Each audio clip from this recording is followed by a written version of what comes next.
You're listening to or watching the Zen Supermom podcast.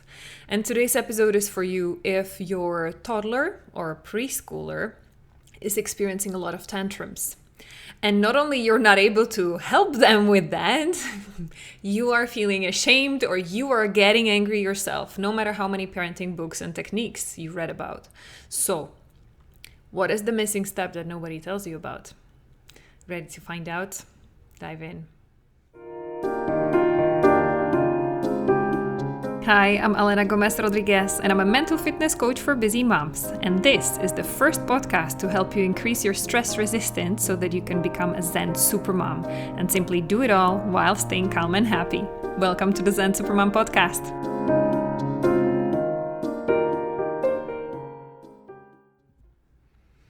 Hi Supermom, Elena here, your mommy tantrum specialist. And yes, I call myself a mommy tantrum specialist because I used to have a lot of mommy tantrums, especially when my daughter, I think as young as 1 year old, started having her tantrums when she didn't get what she wanted and she started screaming, hitting, or otherwise like being needy, like grabbing me for her attention. And that's when I started losing my patience. And that's when I started yelling and feeling so terribly ashamed and guilty afterwards. Because no matter how many amazing books and parenting techniques I read about and I tried to apply, none of that was helping. So if that is you, then we are going to dive in together. So first of all, you do realize if you are here that it's not your child's fault entirely, right? Like they are having tantrums and meltdowns for a reason. And that reason is most often not because they are a pain in the butt and they want to like make your day terrible. They do it because they feel awful inside. Okay? So that is what you believe, because if you believe like, hey, just help me fix my kids so that they never have a tantrum again, like that's like wishing for unicorns, right? That's not going to happen. So first of all, if that's the parenting manipulation technique you're looking for, you're not going to get it here. So you can stop listening and stop wasting your time right here. This entire podcast and specifically this episode is for those moms who understand that there is at least a bit of responsibility on your end on how you're dealing with it when it already happened. Okay, because there are ways how you can help your child calm down faster without making it worse by yelling at them. Because you have most likely noticed the moment you lose your patience and calm and start yelling and shouting, it makes everything even worse. Everything is longer. Then not only one child starts screaming, but if you have more than one, then the rest of them start as well. Your husband or partner might get triggered and just start leaving because like this is too much for me, guys, whatever drama is going on. You're not helping. So how can you help? I know you're desperate to find out. It's absolutely not your fault that you haven't figured it out yet. Okay, please, no shame, blame, or guilt here. We are just like in between us, the moms. Okay, I know you've been doing your best. So well done for you for not giving up. Okay, I'm not going to make you feel like a terrible mom because like, how come you didn't figure it out yet? So calm down. We are here between friends. So now, what is the first thing? If you understood what the traumas are from all those parenting books, this is where they are useful. You understand that the tantrums, did I say traumas? I wanted to say tantrums. What the tantrums are about is that not only there are big emotions that your child is experiencing, so it's not going to help if you tell them like, look, don't feel sad, like here's another toy, or don't feel scared, the doctor is going to be okay and it's just a few seconds, or don't be mad with your brother and don't hit your brother because it hurts. Like, no. It's not just about helping them process through their emotions. There's an underlying need that is not being met. That's why they're having the meltdown. Okay, there's something they are missing. And most often, that is either your attention or feeling in control. Like feeling like they have any say in the situation, that they are not just being dragged from place to place at parents' timeline. And no, just before you get there, no, I'm not telling you that it's your child who should decide what you do and when, and you cannot get anywhere in time and cannot get any work done. No, I'm not saying that. I'm just saying, please understand when your child is showing this, they need more of your attention. Most likely they didn't get enough of it. They didn't feel they have enough control. The third thing also why meltdowns are happening is if it's especially at the end of the day, it's just a natural like decompressing. That's what I call it. Do you remember back then in the days when you didn't have kids and maybe you were working like really intensively on your career or making any project happen, like living your passion before you became a mom? Do you remember at the end of a really full, intense day, you felt like buzzing, like so much energy and so much pressure that you felt like I need to find a way to let it go. Like for me, I was going to the gym, let it go, or whatever, listening to music, meeting up with friends, whatever strategy you have. Now imagine your child might be experiencing the same, especially now. I'm talking like mid-September in most of the countries in Europe, all around the world, the school year has just started. It is a lot of pressure on the kids to behave in a big group of other kids. Like, especially if it's their first year, first week, like, of course they are going to feel like overwhelmed, so much pressure. They cannot be themselves during the day because they need to behave. Otherwise they will be punished by the teachers. And there are so many other kids around them, so much noise, so much sensory overwhelm, so many new things, so much fear. Like, am I going to be okay? Am I going to be accepted? Okay, so there's a lot on their system. So a meltdown at the end of the day is a natural way for them to evacuate the stress.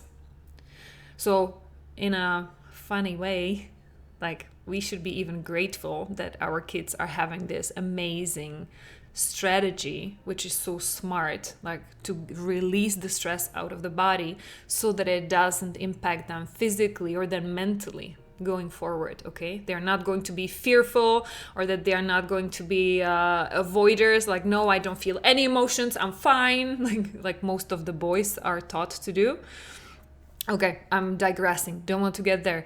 But the key point, what I wanted to say before we dive in, even like how to help them manage the tantrums, maybe it already helps if you start realizing what the tantrums are about. Okay, I get it. It's annoyance for you. It makes your day more difficult because then like getting things done in time, it's like more painful for you. If it's happening at the end of the day, you don't have much energy left. So I get all of that. But maybe that one little mind shift, like why is it happening? And that is actually a good thing.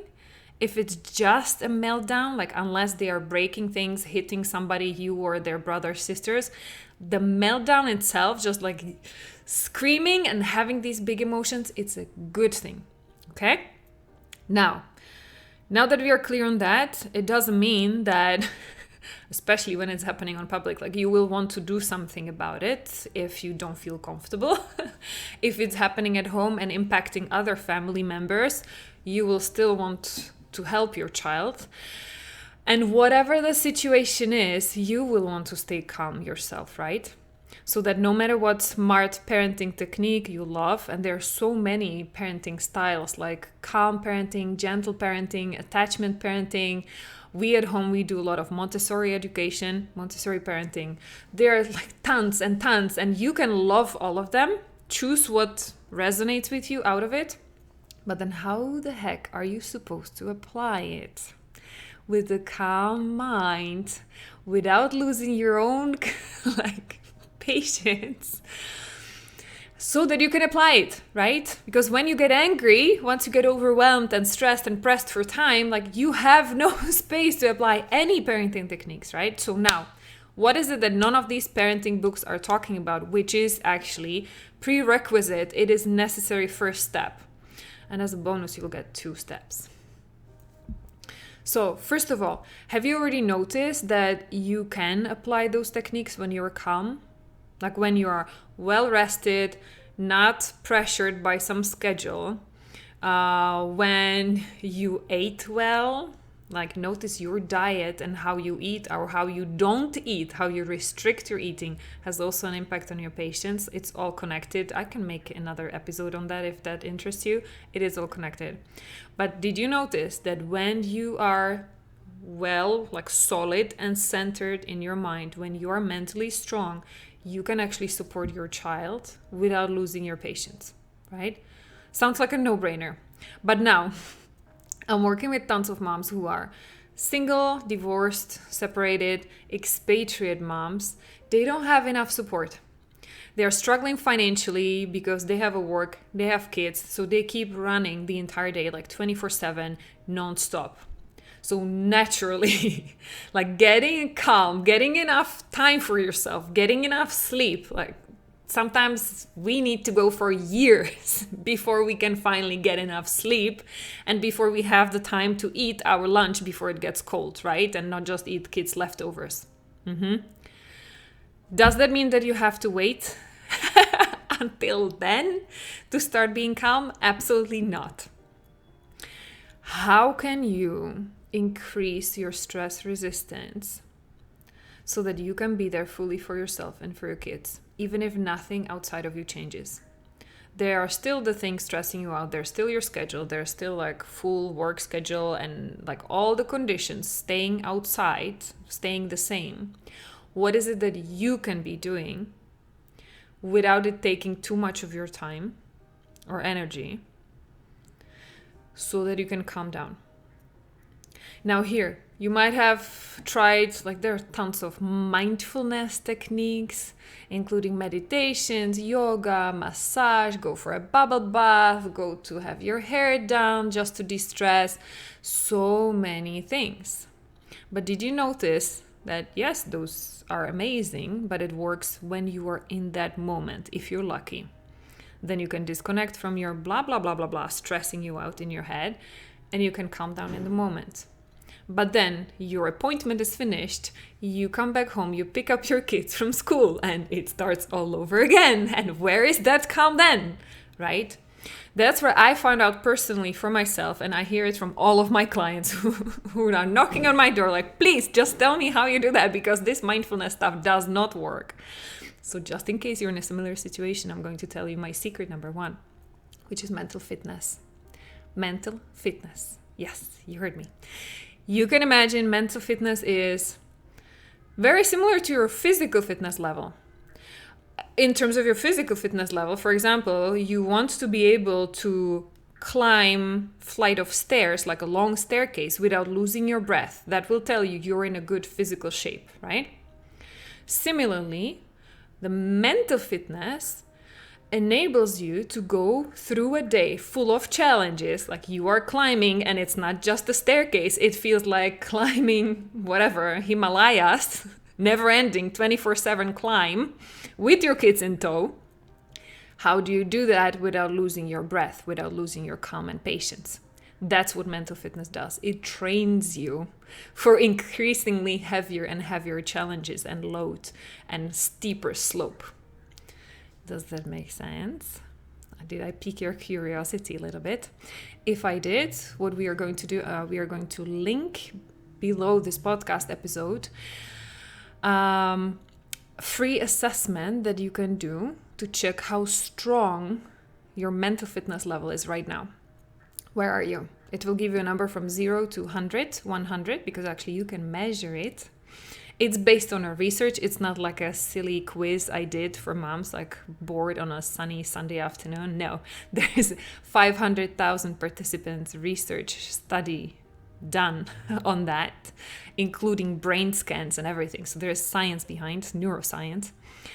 And this test will give you the number on a scale from 0 to 100, how strong your mental muscles are. And no, you don't have muscles in your brain, but you have those like neural pathways, those connections between your brain cells that help you switch from the stressed out into the calm. Okay, and so this test measures your ability. How fast can you do that? And how often do you do that? Or how often do you stay in the stressed brain? And then that's what makes everything else worse. Okay, if you're curious to do that assessment, you will have the link. And then if you want to know like how the freak, like do you do that? How do you increase that number if your number will be low or lower than you want? Then reach out to me. And I'm going to give you more free links on how you can get started. Okay, this is just like a first open door invitation for those of you who are interested. If not, if you want to continue with whatever mindfulness you're doing, be my guest. If it's working for you, excellent. Okay. Then So let's go back to our tantrum scenario, because you might be thinking like, okay, so first of all, you told me I don't need to lose it when my child is having meltdown, because that's actually a good sign. All right, if they're just screaming because they need to release the stress. Okay, I'm listening. Not in all cases, but sometimes, yes, that can work. Second, you're telling me, Alena, that if I increase my level of like stress resistance, my level of mental fitness, that I will not be losing it at all? And on that, I can reply, in most of the cases, this is what might be enough. Okay? Because you have proven it to yourself. When you're feeling calmer, you can respond to your child in a calm way. If that's the case, this step might be enough for you. Now, final step for those of you who are experiencing serious like anger explosions. Even if you're calm, like even if you are well slept, even if you ate well, like there's as little stress as possible for a busy mom. Like we are still like busy moms, okay? But even then, you're feeling there's still something coming from the outside, from the inside of you that you cannot control. Like it's your anger, it's your frustration. It's your feelings of, what the heck? I said it 10 times. Nobody is listening here to me. We are going to be late. This is not acceptable. Why is nobody helping? Like, why are you doing exactly the opposite I told you not to do? And are you not listening? Are you not like responsible? And like, And this anger, sooner or later, you feel like it needs to explode. And you know it's wrong, so you're trying to zip it and keep it inside as often as possible, for as long as possible. But eventually, it goes at your child. And it happens even during those tantrums, because you lose it. You feel, if it's in public, you feel everybody's looking at you and you should be punishing your child, and you feel so ashamed. Like, oh my goodness, what are people going to think about me? If it's happening at home and they have a tantrum in a shape, like in a form of hitting their siblings, then it might trigger you, because a part of you is getting so angry, like, how dare you? And this is not acceptable, you hitting your sibling. Whatever the tantrum is, like whatever is happening, if it's triggering your anger, if you're getting angry and you cannot stop it, that would be a sign of a trauma, of your own childhood trauma. And I have had episodes about this topic in this podcast. So what I'm going to share, just for those of you who are hearing it the first time, you can go back, think about the last time your child really made you very angry. Like you were feeling that visceral, that like animalistic anger, just so strong, and your body was so full of it that you felt like you need to yell it out. And the moment you started yelling, it felt so good, such a comfortable release. You feel like, oh my goodness, finally I'm like dumping all that heaviness out. But the moment you did it, of course, you felt like, oh my goodness, what have I just done again? Like, this is so terrible to dump it on my kids. If this is what's happening with you in your body, then think, like, rewind that movie and freeze frame right there in the moment when you felt that anger was so huge, then you need to yell it out. Okay, freeze frame right there and get really curious. How was your body feeling at that moment? And what were the voices telling you in your head? Okay. Was it about, yeah, I'm helpless, out of control, not heard? Or was it like, I'm feeling the pain of the little one who's getting hurt? Like if the tantrum kid is hurting another kid, okay? Whatever the specific situation was, notice what was the trigger. What is it? What was it? And what were you telling in your head about it? Why is it so wrong that it made you so angry? Okay, find it. Keep it as a snapshot, and then go and dig in your past when it's the first time ever you felt that way. And usually the first flashback you got, as I finished my sentence, that was the right one.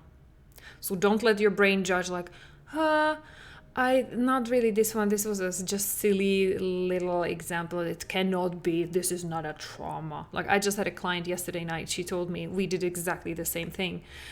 the same process. And she told me, yeah, but the first thing I was just doing some coloring, and my mom came and saw it, and she saw that I crossed the line. You know, in coloring, you have the borders, you have to keep the color inside, and she did over. And her mom started shouting at her. And so her first reaction was like, yeah, I got this flashback, but this cannot be. This was like, yeah, I went over the lines. And my mom just shouted at me. And it's like, what? It is a trauma because it didn't get healed, because how it made my client feel at the moment, it made her feel small, contracted, like I'm not good enough and I'm not accepted and I have to be perfect. So since then, she has the perfectionist voice in her head. Everything needs to be perfect. Everything needs to be on time. And I need to do my absolute best. Otherwise, I'm not acceptable. Okay. Just as a little example, your situation might be completely different. Maybe you did have a heavy trauma. Maybe you already know about it even, and you tried to get some help through counseling, therapy, whatever. It didn't work because all you did was just blah, blah, blah, blah, blah, blah, blah, but no real help, no real tools on how to manage it in the moment. So this is the invitation number 2. And it's about healing your generational developmental trauma. Because yes, you can do it. And not only you can, you should. Because unless you do, that's what the anger is about. It's your little inner child who got stuck in that past experience when you were a little one, when somebody made you feel you don't matter. You are not lovable the way you are. You are not accepted and you are not heard and you are out of control. Things are happening to you and you have no say in it. You just have to shut up and go. And it made you angry. But you could not express that anger. You couldn't have stood up for yourself because you would be risking even a bigger outleash from your parents or teacher or whomever was it that they told you. Since then, you're carrying that injustice, unfairness, not feeling heard, the anger for not being able to step up for yourself. And this is what your kids are triggering with their tantrums or whatever they are doing wrong, bad behavior. If you are not able to control your anger and it just explodes out at your kids, then I'm telling you, it's going back to your trauma. Okay? That's why parenting techniques will not help you, because they don't address that. Parenting techniques are all focusing on the child. What do you do with the child so that the child behaves? They are completely taking you out of the equation. And you know how much power you have over your relationship and over how your child feels, right? Because you have already seen it. In situations when you are calm, your child calms down much easier. If the trigger is your morning routine or bedtime routine, if you're able to stay calm, your child goes through it maybe with some bumps and maybe with some ups and downs, but they are able to manage the stress much easier, rather than if you are already nervous and stressed out and in your own pain and in your own anger, then they are struggling much more, right? You have already figured that out. So this is your proof. It starts with you. That's why parenting techniques are amazing, but they are only as the next steps, only after you do this. Heal your generational developmental trauma. Generational because you're not the first one who got it from your parents. Your parents did the best they could with what they had, what they got from their parents, your grandparents, right? This comes back to generations. Shut up and listen and do as you're told, right? Then for you're not feeling hurt, and then you're giving it to your kids as well, right? So it's generational developmental trauma together with the mental fitness practice, which helps you increase your stress resistance. That's what we just talked in the last section of this episode.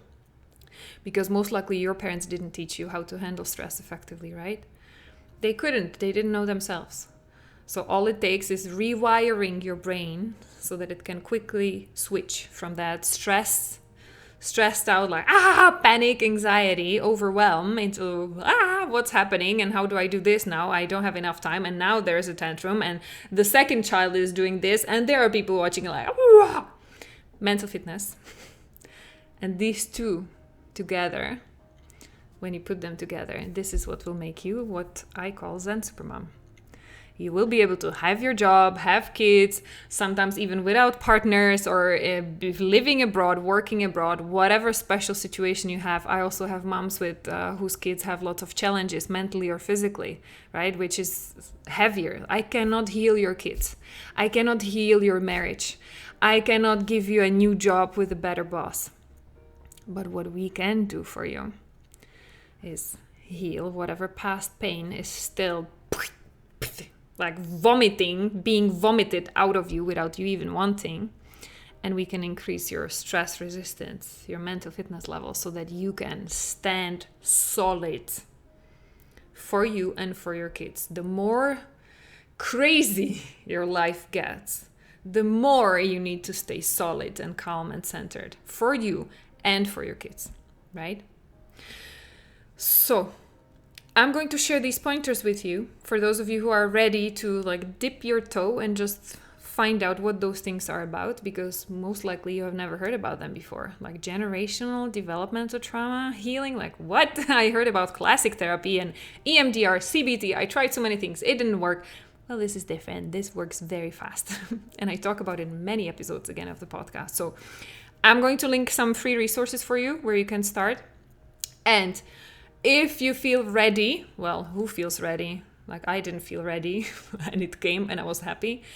If you feel like you want to start, then reach out to me, DM, send me an email and let me know. Like let me know, just Zen Supermom. Just type in Zen Supermom and I will know that what you're coming for, what you're coming to get, okay? So that we can get it out of your system, we can make you stronger so that then you're really able to support your kids. They will be still having tantrums. They will still have meltdowns if that's their way of de-stressing. But by you not reacting to it, not getting caught up in their drama, but staying solid and calm and still unconditionally loving, they will be able to calm down much faster. They will start learning from you. How do you manage when you get angry? You can still show them like, hey, look, right now I'm angry. And you can do like angry face. But you will say, well, it's not okay to hit your brother. But come here and give me a hug and tell me what's up really. Because I know you wouldn't hit your brother just for nothing. Like what is going on with you? Asking, of course, in age-appropriate way, right? But getting curious, like letting the kids know, like you're having a tantrum. I'm here with you. If you want, I can stay with you in the room.